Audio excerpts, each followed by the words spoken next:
Good morning, everyone. Welcome back to another morning coffee with Elio. Another morning.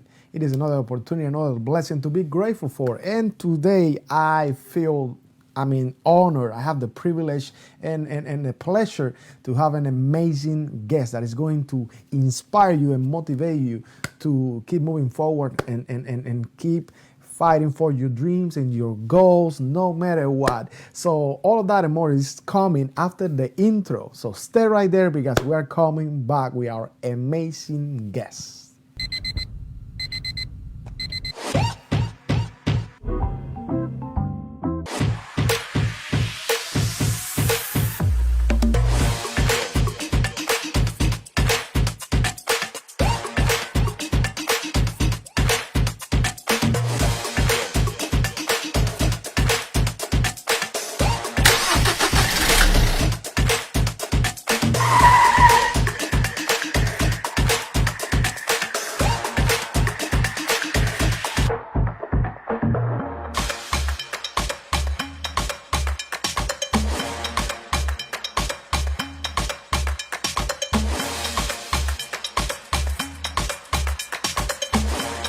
Get up, baby, this morning. This is Elio Piedra. Another morning means another coffee because this is morning coffee with Elio. This is going to be a great day. We have a fantastic guest.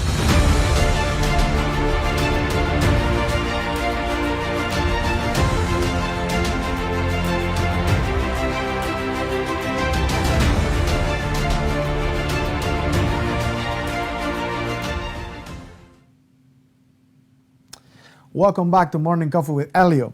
My guest today, it is Dr. Matthew Burke. Dr. Burke, it is a wonder warrior and retired Master Sergeant of the United States Air Force. He deployed over 3 years in his military career and was injured during a search and rescue mission while under attack in Afghanistan. Matthew is a lifelong learner, mentor, educator, and outdoor enthusiast. Although disabled, Matthew's fortitude allowed him to earn his black belt in martial arts, win gold and silver medals in the Invictus game, and complete a master's and doctorate degree. Furthermore, Matthew launched a nationwide nonprofit called 10 Can Incorporated to fill a gap for military and first responders. He also served as the youngest American Legion commander in the state of Florida, where he developed a community peach orchard and partnership between the city and a local food bank. Matthew grew up in Western Florida, where he learned the art of farming, hard work, community, and developed a passion for the great outdoors. He left home to become an EMT and firefighter, then enlisted in the Air Force in 2000. He served as an aerospace engineer, maintenance and weapons controller, traffic management, base operations, command post, human resources, security forces, emergency responder, and safety superintendent. Dr. Burke is a mission-driven impact agent focused on enhancing communities through expert public relations strategies. He fosters hope where hopelessness thrives, generates synergy among division, and is a protector of truth and justice. His ability to negotiate and mediate derives from a dual perspective capability. He has impacted more than 50,000 families through different amazing and wonderful programs, including but not limited to feeding the hungry, education and training, mentorship, and counseling, public speaking. Let's welcome the great Dr. Matthew Burke. How you doing, Matthew, this morning? Hey, Elio, I'm doing terrific. How about yourself? I feel inspired just by having you here. Yes, it is an honor. It is truly an honor and a tremendous privilege, to be able to enjoy this time with you, share stories, inspiring people, and learn more about all the wonderful causes that I want to share with our morning coffee community that is watching right now. So, starting from the very beginning, I mentioned that I wanted to talk a little bit about your military career. So, what can you tell me about that? Well, Elio, let me first start by saying thank you for having me on the show today. It's the honor and privilege is mine. Nonetheless, I did do some serving in the military. I did 13 years and subsequently I was injured during a search operation that eventually led to some disability, and then the Air Force let me go. Since then, I've just been continuing serving. I promised 20 years to my country, and so I'm in my 20th year of service. After I got out of the military, I just kept serving, just in a different capacity. Wow, that's. I wanted to expand a little more on that mission that you went, and I know you wanna. You mentioned that you wanna be brief on this story, but when you, I want to know how you got wounded, and what was going through your mind, what emotion, and what's going through your mind when you got wounded. Well, one of the biggest things that goes through your mind when mortars are raining out of the sky and small arms are popping off by you and RPGs are flying over is my moment now. Well, have I done everything in my power to take care of my family back home? I really wish I had one more opportunity. Different things like that. Those are the things that flutter through your mind whenever you have a close encounter. Just like anybody, car accidents, falling victims, victims of near homicide. We all go through a traumatic situation eventually in our life, be it secondary or primary. And I really didn't think there was anything wrong with me. I kept pushing forward, and didn't really start showing its face, the disability that was, until a couple of days later.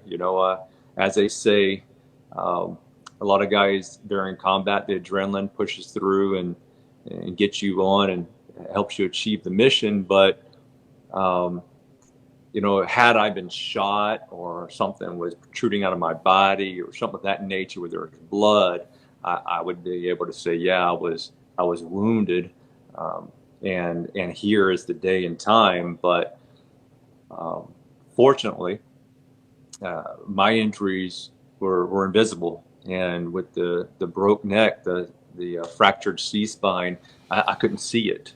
The TBI, I couldn't see it. And then, of course, the onset of post-traumatic stress, it's just invisible. And so, immediately thereafter, I started having some physical digression, and then I didn't realize I was having post-traumatic stress until I hit the deck when I heard a C-5 crank up. And if you ever heard a C-5, it's an aircraft for the Air Force. It has a whistle. And that whistle sounds very similar to an incoming mortar attack, right? And so I hit the deck, and I was like, everybody's looking at me like I'm crazy. And so, okay, maybe I should go get help. And eventually I did. I hope that answered your question. Oh yes. Yeah. Actually, it was a great answer. And before I move on, a couple days ago, we had the 4th of July where we celebrated the freedom of this wonderful country. And I want to thank you because for people like you, for heroes like you, we can enjoy this freedom, and we can enjoy all the awesomeness of this great country. So I want to thank you for your service. I want to thank you for everything that you are doing and you continue to do. And now we're going to talk about that. So people that are watching, you stay right there because you're going to know right in a couple minutes why we are so grateful with Dr. Matthew Burke. I just want to mention that because you are truly an inspiration. And now here is the awesome, all right, the awesome part, that after that you start developing all of these activities and all these causes, and you are like a living. I mean, I just shared your bio and everything. I was reading through it, and I was like, How is that even possible? I wouldn't call you a disabled. You are you are Superman. You are doing so many things, inspiring people, training, and sharing different causes, not only with Florida, but with everybody out there nationwide. So talk to me, what motivates you to create this organization, this nonprofit that you have that is called 10 Can? Well, first off, Elio, I'm no hero, man. I was just in the military. I signed up, I volunteered. I was doing my job, and I volunteered to be in that situation. And I'm not blaming anybody, not even the Taliban who took their shot at me. And they caused me to have to step out my boots, but I'm not mad at them. They were fighting for what they believed in, and we were fighting for what we believed in. So I do strive to be a hero, though. I do strive to be a hero to my children and to my wife, and those are two of the driving factors behind doing what I do.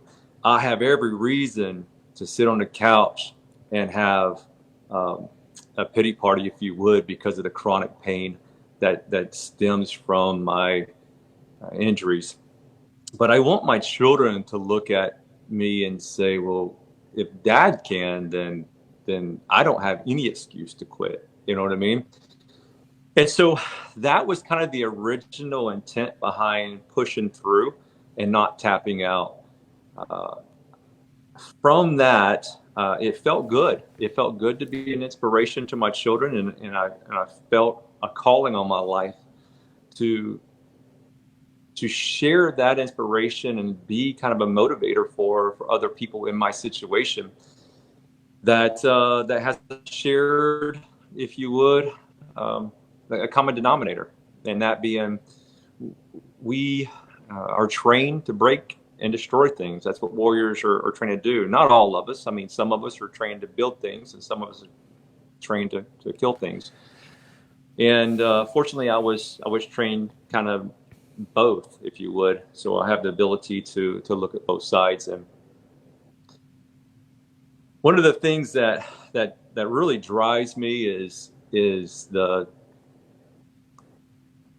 I grew up in church. I grew up in a Pentecostal church, and I was taught that suicide would send you to hell. That's what I was taught. I was trained under a religious regime that preached the law, and I am grateful for it, because without the law, I wouldn't be convicted morally or ethically. And if I'm not convicted of doing wrong, then how can I repent? And if you don't repent, you can't be saved. There's right and wrong. There's light and there's darkness. There is a war going on right now in this world. It's not COVID-19. It's hate versus love. That's it. And I want to be a catalyst for Jesus, who I feel is God, and I choose to believe in him as my savior, and that has inspired me to push through all of my pains, to dig deep and try to find a resolution for my brothers and sisters in arms and beyond, because I'm sad that the separation between church and state has caused so much dissension between right and wrong. We I'm not going to talk about, but religion and politics, people don't want to have those tough conversations. They don't want to have the tough conversations that we have to have in order to create healing. When I got out of the military and I started going through rehabilitation, one of the main things was talk therapy. Sergeant Burke, you got to talk about this. If you don't talk about it and you hold it in, you're going to explode. So one of the things that I learned to do, and that's why I can easily talk about things, and I'm not the best speaker, but I feel like that taught me that in order to deal with some of the toughest things that we deal with as different people, it's important for us to have these conversations. I don't believe homosexuality is right, but I can have a conversation without judgment. I'm a traditionalist in that way. I don't believe that we should have equality per se. I believe we should have equity. I believe that equity presents itself in an opportunistic way to where you and I get to see the same ball field at the same height.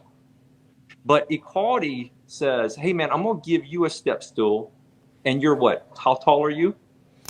5'7". You're 5'7". I'm going to get the same step stool, and I'm 6'2". Is that equality? I don't think it is. But equity pushes you up to my level so we can have the same view. And so that is essentially what we're trying to do. Our organization, I'm trying to do as a missionary for warriors and the church. I want to stand in. I want to stand in that gap where the church is often afraid to deal with post-traumatic stress, combat trauma, and warrior says, I don't want you preaching at me. I've been there, done that. How are you going to sit up there on that podium and preach to me? There has to be a mediator. And I feel called to be that mediator for our warriors. Wow, that is amazing. How people can become part of your organization? It's pretty simple. You go to tincan.us, click on the Get Involved tab, fill out either the partnership, the volunteer form, or donate. We need money. We need money to be able to do what we do. We just got contacted by somebody in Kenya, India, and Egypt, who all want to be part of our program. And it's not about taking the religious Christianity into these other countries. It's about taking a relationship with God. It's about creating hope, love, kindness, grace, and mercy in these other countries. It's about overcoming prejudice, bias, and racism. Okay. And now, if I ask you, what are because we have different ways that people can donate, especially right now in these days with all the technology. So, what are the three ways, the best three ways that you guys can accept money, so we can share that with the community? I'm sorry, one more time. So, three ways that people can donate to your organization. Yes. So the probably easiest way to donate is to go on to our website. That's the number 10, the word can.us. Top right corner, you'll see a donate button. Click on that. It'll take you to our page. Plug in your numbers, and you'll get a thank you card straight from me. Another way is to call our 800 number. It's 877-GO-10-CAN. That'll reach either myself or our marketing director, Chino Batista, and we can take your card. And then the third way is to send us a check if you want. That's to P.O. Box 1122 in Newberry, Florida, 32669. And those are the three top ways that we normally. Hey, you know what? Another way, if someone says, I don't really want to give you money, but I'm willing to help you raise money, man, that's probably the most important thing to me is if someone says, hey man, I want to do a fundraiser for you, because that not only helps us raise funds, but it helps us build awareness. And building awareness is like having church. The outdoors is our sanctuary. And that's where building awareness, we're able to touch people. We're able to be the hands and feet for God, if you would. That is awesome. So, Matthew, I have a question for you, and I am very intrigued by when you mentioned that your religion, because of your religion, let's say you are no you don't support gay people, gay marriage, just all these new I will say, rights that the country been developing, but you are willing to have a conversation with them, and I bet probably to be friends on all of that. So let me ask you: your organization also accept people that believe in that have different beliefs? That, let's say, they are gay, or they have a different religion. Is that possible? It is. It absolutely is possible. I call it exclusive inclusion, and the reason why is because it's not that it's not that I don't support homosexuality. It's Mm-hmm. that I believe it's wrong, and it's biblical. When we decided to start interpreting things on our own moral conscience and left the Bible out of the play for making decisions right from wrong, that's when we started making poor decisions for our country. And I'm not saying that. I'm not saying that homosexuals are going to hell. I'm not saying that. I am not qualified to give that sentence. That's Jesus. He's the one that came down and went through all of the hell he went through to be able to cast judgment. Not me. Not me. I love my homosexual friends. We work with heterosexuals, homosexuals, blacks, whites, Hispanics, Latinos. It don't matter. It don't matter. What matters is love and hate. We don't work with people who are governed by hate. We don't work with people like that. And if you're watching this and you have a spirit of animosity and you're cussing me out right now, you're over here on the hate hand, and I don't want anything to do with you. But if you're over here and you can hear my words through love, if you can extend me grace as a broken man who confesses that I am not righteous, I'm filthy as rags, I sin every day, I was born this way, I'm broken. If you can extend me grace and mercy and hear the words that are coming out of my mouth, then you have a place at our organization. You have a place in my life. That is so wonderful. And the reason I ask you that question is because when you were explaining about that organization, you mentioned that people can get confused. You're right. But here's the beautiful thing about what you just said. People sometimes they say and actually, by the way, before I tell you this, I appreciate that you are honest, and so you've been so open with us this morning. But sometimes people say, I don't agree with this, but because of that, I'm gonna hate you, and I don't like you, and you are the worst. But you are not saying that, and I want people to understand that. You that's why it was so important, the question that I asked you, because now you that are watching, you know that you can become part of this wonderful organization that is impacting thousands of people around the world, regardless your sexual orientation, your religion, your the color of your skin. Okay, so that's why I wanted to mention that, because I also would like to support your organization. Having I've been promoting different events that you guys, that Linda, let's say hello to Linda, actually the friend that actually recommended you for the show, and she was so excited when she said, "Oh my gosh, Elio, you need to share this event at your show." So we did it, and I am glad. The event that you did at the Ishatanic at the Springs, I don't remember, it was Ishatanic. Yes. It was Yes. a Yeah. Linda Buckshot Stanton. She's one of the original volunteers at our organization, and she's not an active Christian per se, if you would, but she's a good person, and we had plenty of disagreements. We have disagreements about religion, about the church I attend. We had disagreements on who volunteers, but we talked about it like professionals, and we worked it out, and we're still great friends. awesome. That's what I love about Morning Coffee, is that we can bring human beings and they are impacting people, but they have a heart of acceptance, Yeah. of compassion, Yes. of motivation. That's what we're looking for here. And I am so grateful that you mentioned that and you explain all of that about your organization. That is amazing. So you are also a public speaker and you also train people and teach people about public relation strategies. Okay, let's expand a little more on that.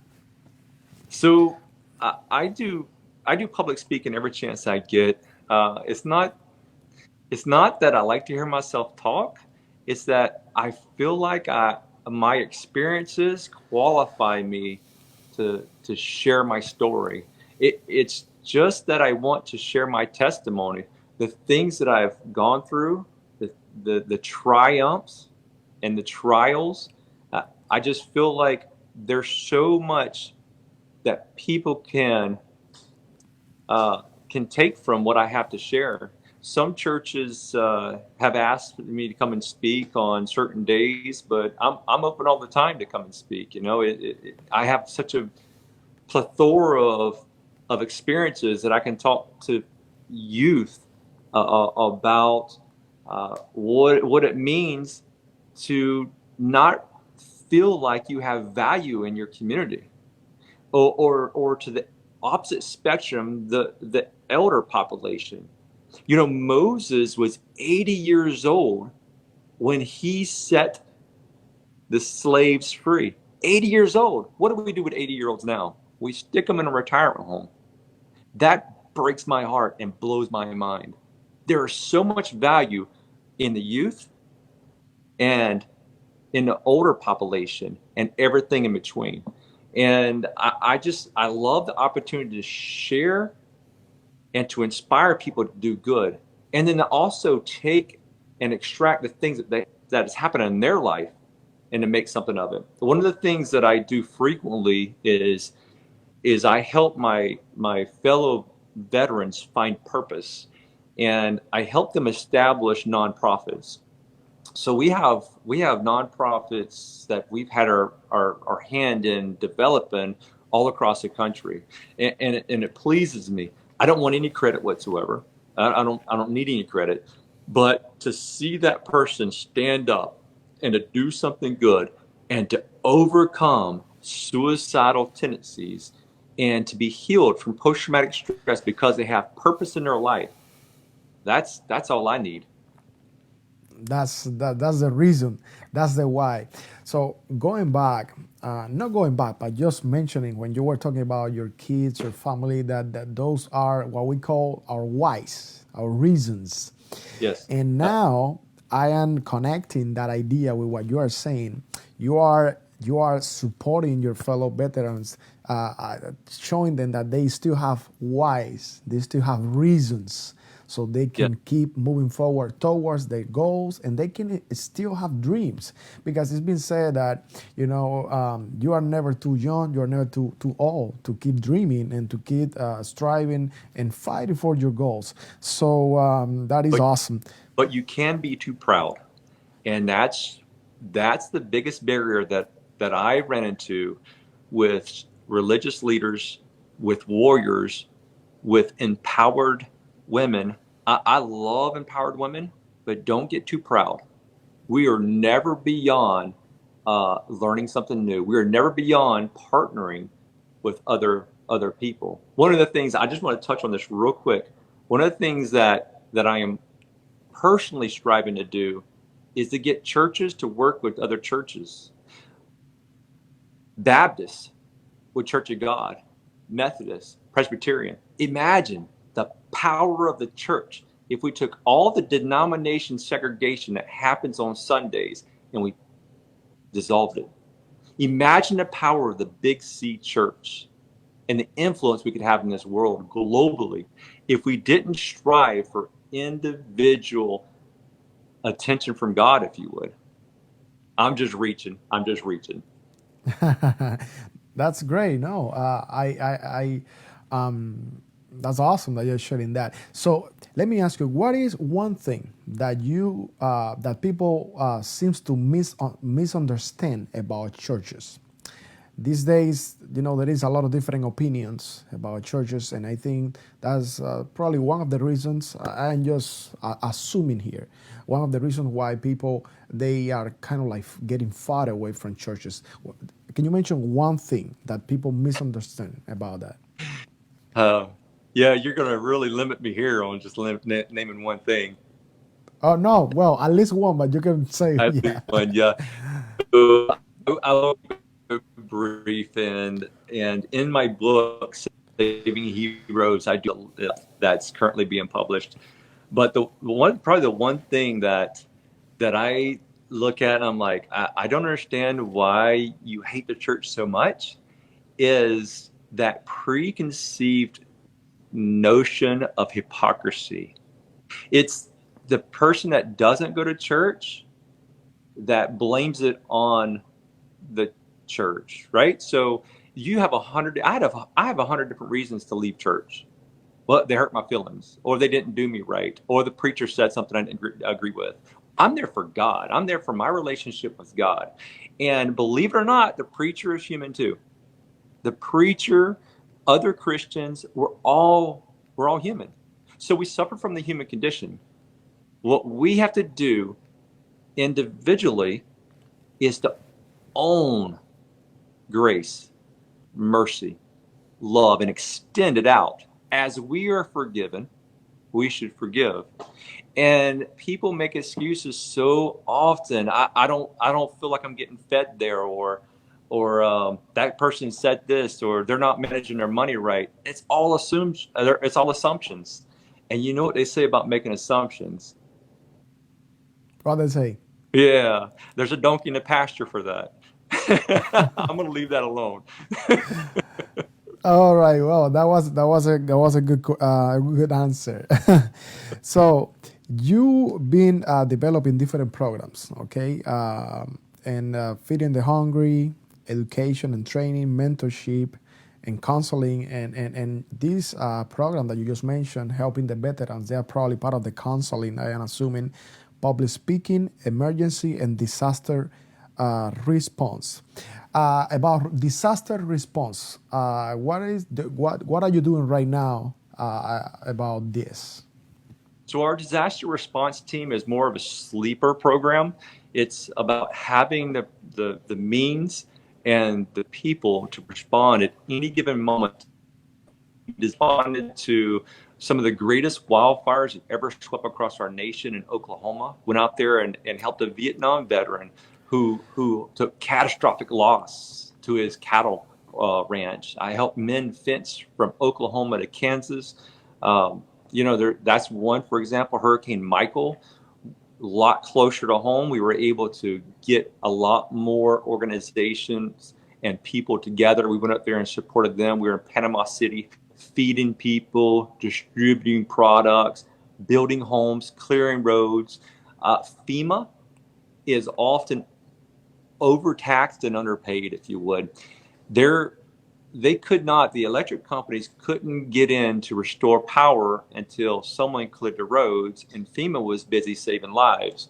So that's where volunteers like us come in with chainsaws and just go in there and clear debris and let the electric companies come in. Those kind of the notion of disaster. The Swanee River, when the Swanee River flooded, we were there to offer our assistance. Fortunately, FWC and the Cajun Navy, they were there, so they didn't need our assistance, but we were readily available. We were ready to respond, and we did respond. But we took on a different approach in that response. We were there to support the officers out there doing the rescue ops instead of out there doing rescue ops ourselves. Because the last thing we want to do is make ourselves another victim and to add to the problem. So that's disaster response. What we've done with that group, that program, is we remodel it to allow us to do crisis interventions, home and health, if you would. July 11th, just an example. July 11th, we were set up to go to Madison County here in Florida to help a military widow who her husband lost his battle to PTSD. They have 4 children, an 18-acre farm, and her husband was in the middle of remodeling their home. So Wow. it's in total chaos.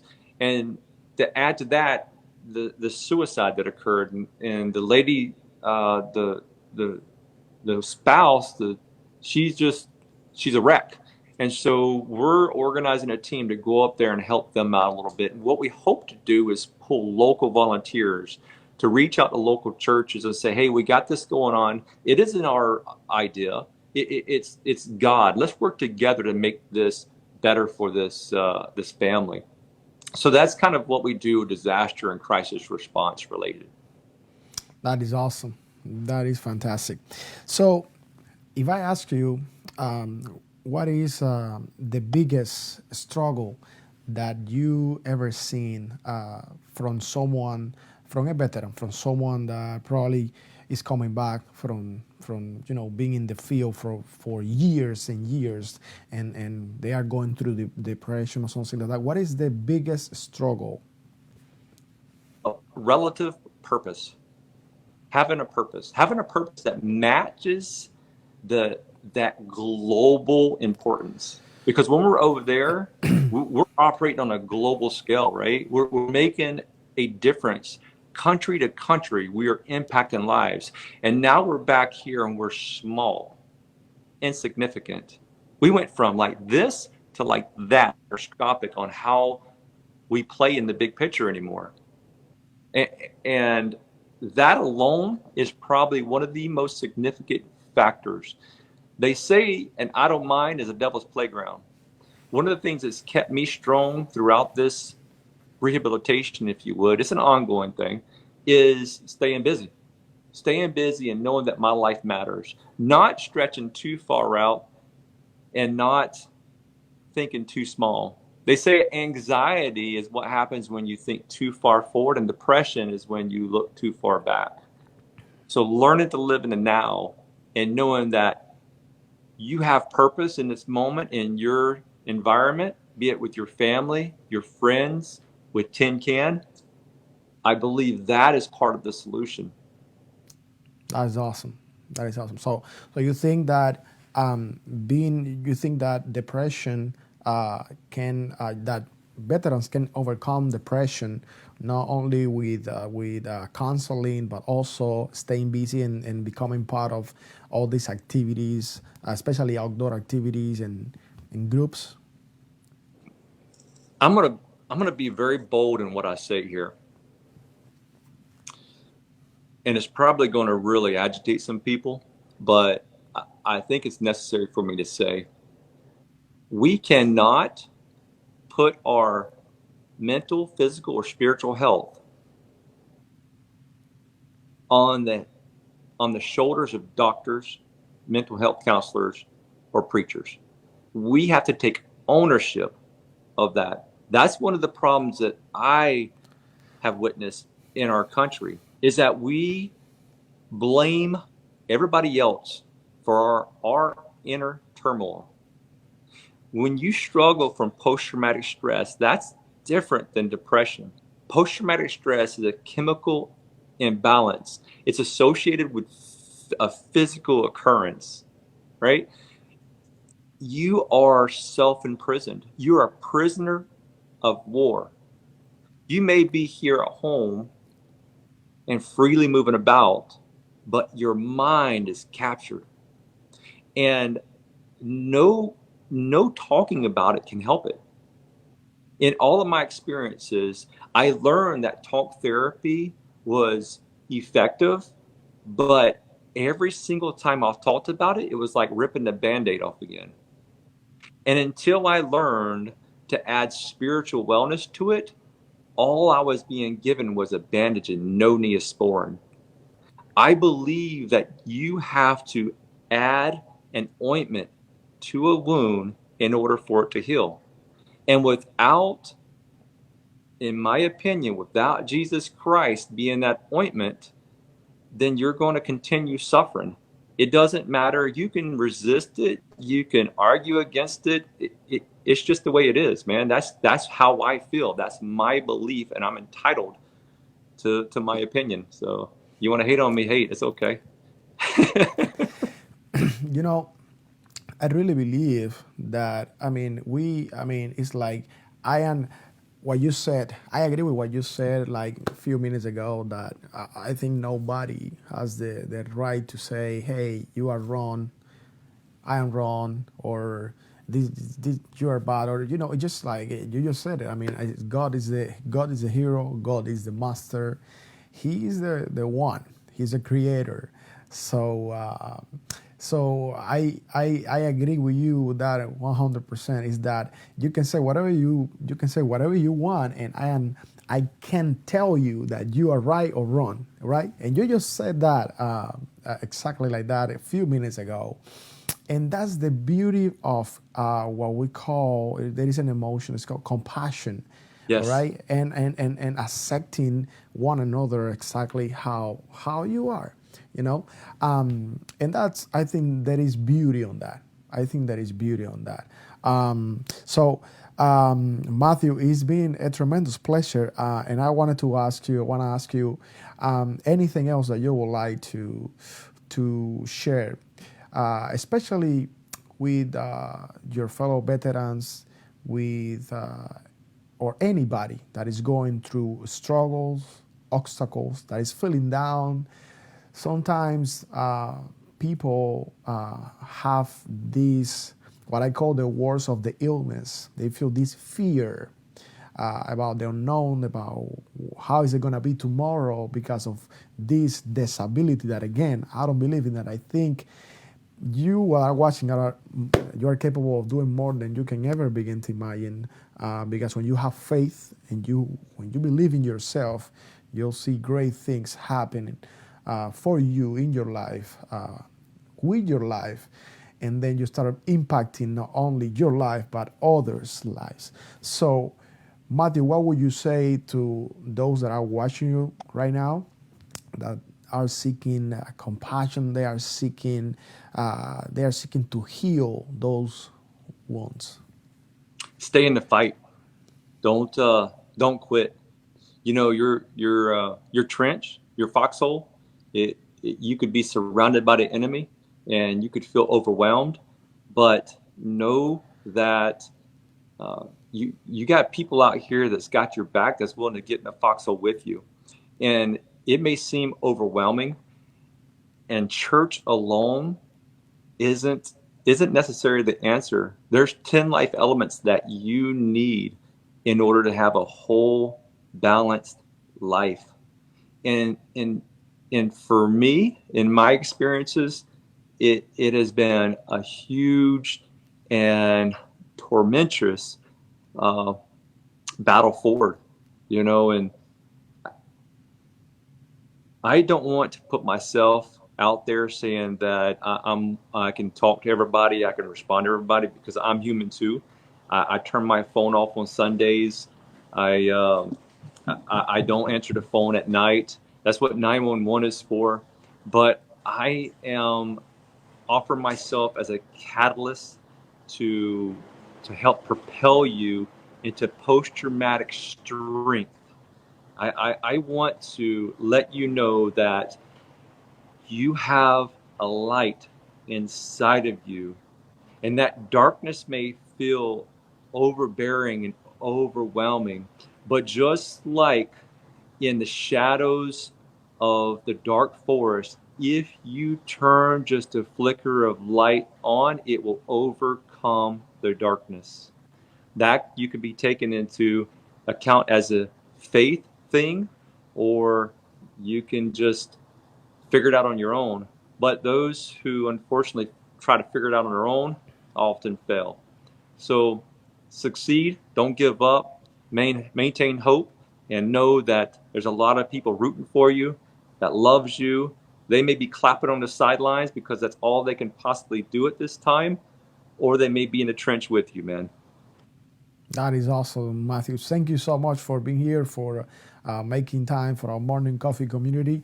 And we really appreciate you for everything that you continue to do for our community, for not only this country, but for this world with all these amazing organizations. Thank you so much. And you that are watching, do not forget to leave your comments. If you have any questions for Matthew, we're gonna meet you down there at the comments. Like this show and share it, because this is a show that people need to watch and need to learn and need to support. So because of all the wonderful causes that we're sharing here. So we're gonna see you guys next time, and do not forget to stay blessed, stay optimistic, and live full. It's a morning coffee with Elliot. We're gonna see you next time. Guys, thank you very much for watching Morning Coffee with Elio. Yes, we're really looking forward to seeing you Monday, Wednesday, and Friday. Do not forget to like us and follow us on Facebook and become part of the Morning Coffee with Elio community. Stay tuned, stay inspired, and live full.